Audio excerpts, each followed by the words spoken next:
Column شامل فاروقی کے. آئیے آج جس میں ان کا ایک کالم سنتے ہیں. جان ایلیا خدا کو نہیں 18,000 کو جانتے ہیں.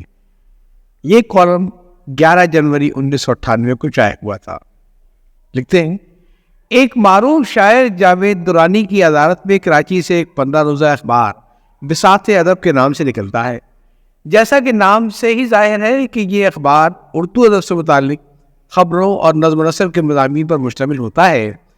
اس قسم کی تخصص کے حامل اخبارات کی عموماً ادب سے متعلق اخبارات کی خصوصاً پذیرائی ہونی چاہیے، کیونکہ ہمارے ملک میں عمومی دلچسپی کے اخبارات کے علاوہ بعض اخبارات قلم، تجارت اور کھیل وغیرہ سے متعلق تو شائع ہوتے ہیں، لیکن بقیہ ہر طرف خصوصاً ادب کی طرف تو سناٹا ہی ہے. ایسے ماحول میں کوئی معمولی ہی کوشش بھی لائق تحسین اور قابل ستائش ہے. بساط ادب کے نام سے یکم 15 جنوری 1998 کے شمارے میں پہلے صفحے پر ایک خبر سلیم جعفری کے تعزیتی اجلاس سے متعلق ہے جو آرٹس کونسل کراچی میں ان کے ایک دوست حفیظ یا حلیم کے زیر انتظام منعقد ہوا تھا. سلیم جعفری دبئی میں مقیم تھے اور اردو ادب خصوصاً شاعری کی ترویج میں بڑی دلچسپی لیتے تھے. اپنے چند ساتھیوں کی معیت میں وہ ہر سال ایک بار دبئی میں مشاعرہ منعقد کراتے تھے اور باری باری ایک سال پاکستان اور ایک سال ہندوستان کے کسی شاعر کا جشن مناتے تھے. یہ بتانے کی ضرورت نہیں ہے کہ ان تقریباً میں جشنی شاعر کو گنا قدر رقم پر مشتمل ایک تھیلی پیش کی جاتی تھی اور دوسرے متون شعراء کے لیے بھی یہ مشاعرے معقول آمدنی کا ذریعہ ثابت ہوتے تھے. اسی لیے یہ شعراء پاکستان میں اپنی اہم ترین مصروفیات کو چھوڑ کر بھی دبئی کی دوڑ لگا دیتے تھے. ظاہر ہے درم میں شاعری کی پڑھوائی کی بات ہی کچھ اور ہے. روپوں میں آمدنی کا اس کا کیا مقابلہ کریں گے؟ بساط ادب کے مطابق تعزیتی اجلاس میں وہ ادبا جو سلیم جعفری کی زندگی میں ان کا دم بھرتے تھے ان کی وفات کے بعد وہاں موجود نہیں تھے. بساط ادب کے مدیر واقعی بڑے معصوم اور بھولے ہیں جو یہ سمجھتے ہیں کہ سلیم جعفری سے مستفید ہونے والے شعراء ان کے مرنے کے بعد بھی ان کا دم بھرتے رہیں گے. سچی بات تو یہ ہے کہ سلیم جعفری جب تک زندہ تھے یہ لوگ صرف ان کا ہی دم نہیں بھرتے تھے بلکہ ان کی چلم بھی بھر سکتے تھے. لیکن جب سلیم جعفری مر گئے تو اب ان سے کیا لینا دینا؟ قبروں پر چراغ مجاور جلاتے ہیں، شاعر نہیں.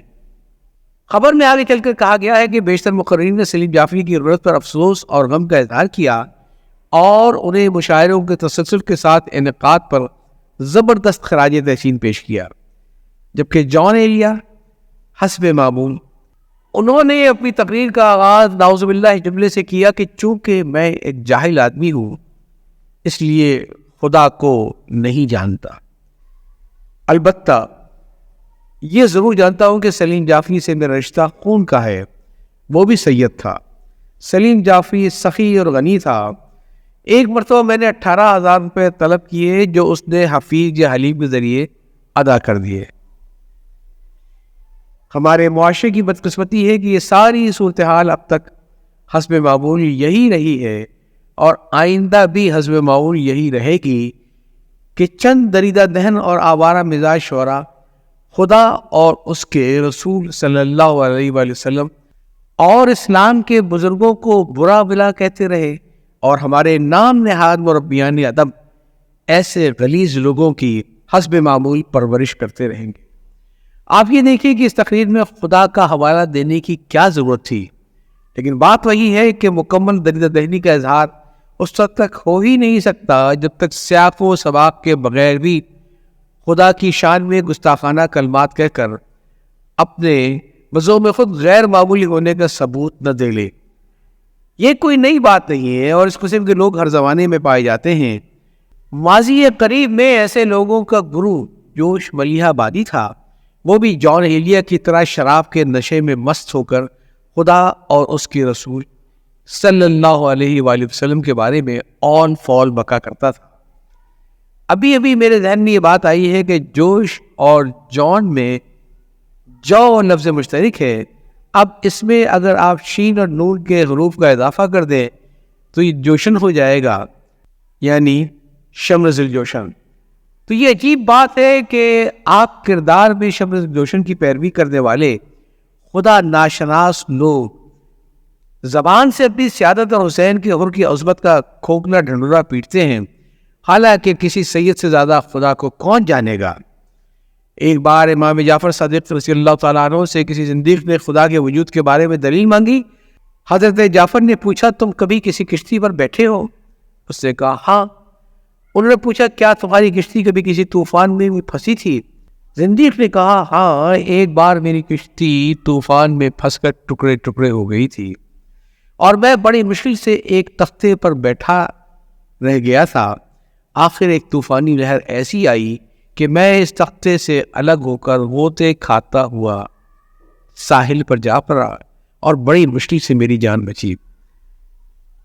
حضرت جعفر نے کہا کہ جس وقت تو کشتی میں بیٹھا تھا تو اس وقت تجھے کشتی پر اعتماد تھا، جب کشتی ٹوٹی تو تختے پر رہ گیا، اس وقت تیرا بھروسہ تختے پر تھا. تو یہ بتا کہ جب تختہ بھی تجھ سے چھوٹ گیا اس وقت تجھے کس پر اعتماد تھا؟ زندیق کی سوال سن کر خاموش رہا تو حضرت جعفر صادق نے خود کہا کہ اس وقت تیرا سہارا صرف خدا کی ذات پاک تھی اور اس کی رحمت پر تجھے اعتماد تھا. روایت یہ ہے کہ حضرت جعفر کی یہ بات سن کر وہ زندیق مسلمان ہو گیا، لیکن مجھے یقین ہے کہ جان ایلیا پھر بھی خدا پر ایمان نہیں لائیں گے تاکہ ان کی کشتی عمر رواں خود ایک دن نظر طوفانہ ہو جائے. لیکن اس وقت خدا پر ایمان لانے اور نہ لانے سے کوئی فرق نہیں رہ جائے گا. آخری وقت کا ایمان منہ پہ مار دیا جاتا ہے. میرے دوست اسرار بھائی نے جب یہ خبر پڑھی تو کہا کہ اس ساری خبر میں لکھنے کی بات یہ ہے کہ جان ایلیا نے سلیم جعفری سے 18,000 روپے مانگے جو انہوں نے دے دیے. جان ایلیا لوگوں سے دراصل یہ کہنا چاہتے ہیں کہ سلیم جعفری کے بعد ہے کوئی سخی داتا جو اس بھکاری کو 18,000 روپے دے دے؟ کاش اس شخص کو معلوم ہوتا کہ یہ ایک سجدہ جسے تو گرا سمجھتا ہے 1000 سجدوں سے دیتا ہے آدمی کو نجات. لیکن وہ شخص تو مسجد کو جانتا ہی نہیں. نیک مائی نیک بابا دے دے خدا کی راہ میں 18,000. ہائے سلیم جعفری، ہائے جان ایلیا. کالم آپ نے سنا جو 11 جنوری 1998 کو شائع ہوا تھا. جان ایلیا خدا کو نہیں 18,000 پہ آتے ہیں. یا چاہتا ہوں. اللہ حافظ.